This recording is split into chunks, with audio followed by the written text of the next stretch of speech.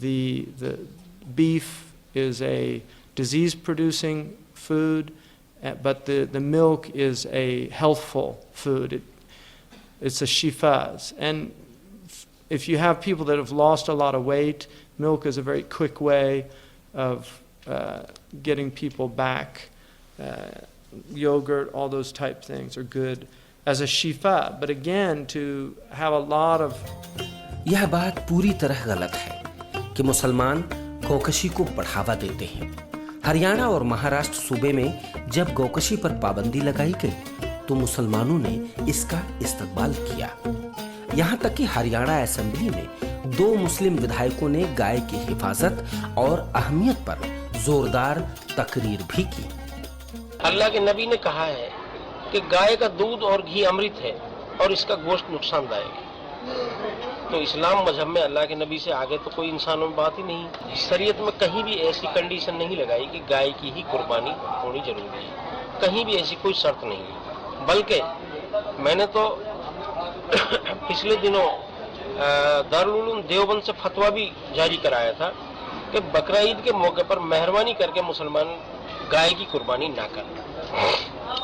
ये तो लालच में, चूंकि गाय कम पैसे में मिल जाती है और भैंस और दूसरे जानवर ज्यादा पैसे में मिलते हैं, इसलिए लालच में लोग इसको ज्यादा करते हैं। मेरी मौलवियों से बात हुई, ये सही बात ये कि इसका गोश्त वैसे भी जायज नहीं है और जिसका गोश्त वैसे ही जायज नहीं है इस तरह से चोरी में, तो कुर्बानी की बात कहाँ रह गई। देवबंद ने गौकशी के खिलाफ फतवा जारी किया। यही नहीं, ईरान ने भी इसके खिलाफ फतवा जारी किया।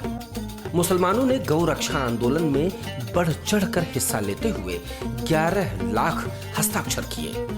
भारतीय संस्कृति को बचाने के इरादे से 1966 में जोर शोर से गौ रक्षा के लिए अभियान चलाया गया, जिसमें 1 करोड़ हस्ताक्षर हुए, जिसमें 3.5 लाख हस्ताक्षर मुस्लिम के थे।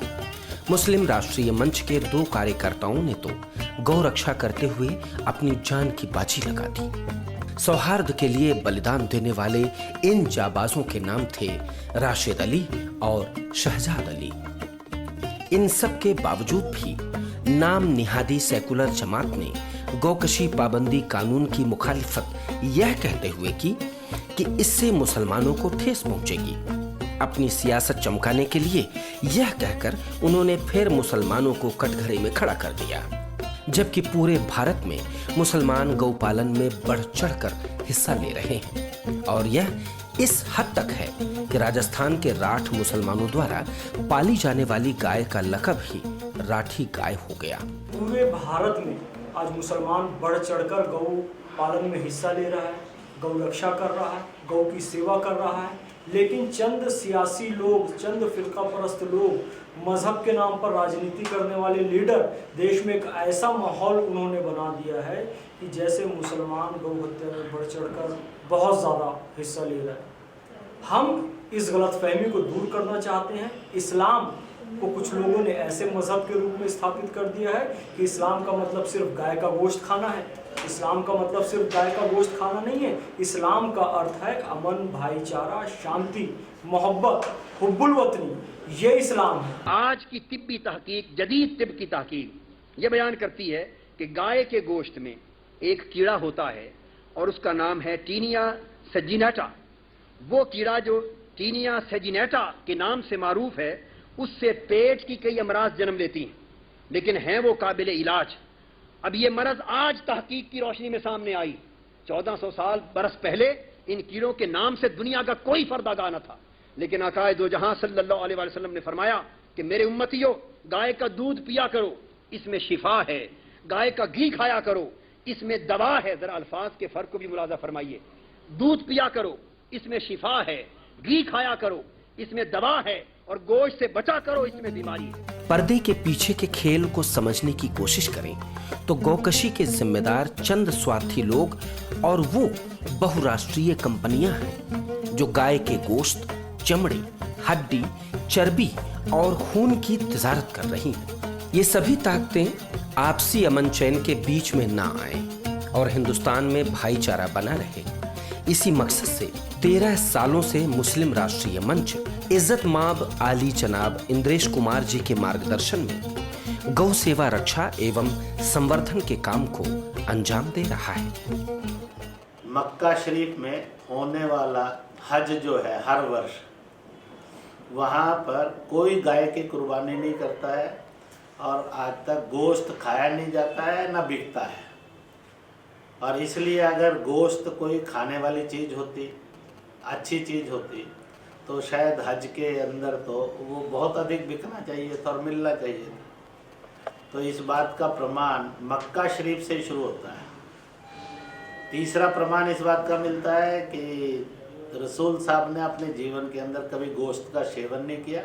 वो गोश्त को देखकर ही बोलना शुरू कर देते थे, ये बीमारी है। कुरान शरीफ के अंदर भी स्वयं रसूल साहब और खुदा की वाणी का संकेत करते हुए कहते हैं, हजरत मूसा ने जब अपने फॉलोवर्स को कहा गाय की कुर्बानी करो तो उन्होंने इनकार किया और वो प्रश्न पर प्रश्न पूछते चले गए और वो एक किस्म से इनकार करते रहे।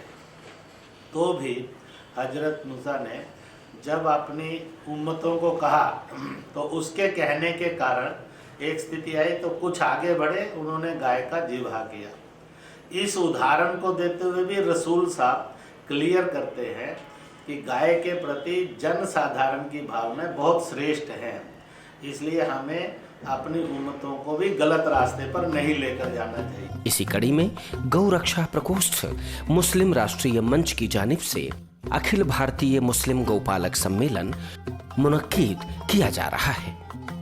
मुस्लिम गौपालकों को प्रोत्साहित करने के लिए और उनके इस अजीम काम को दुनिया के सामने लाने के लिए इस सम्मेलन में चुने हुए मुस्लिम गौपालकों को सम्मानित किया जा रहा है।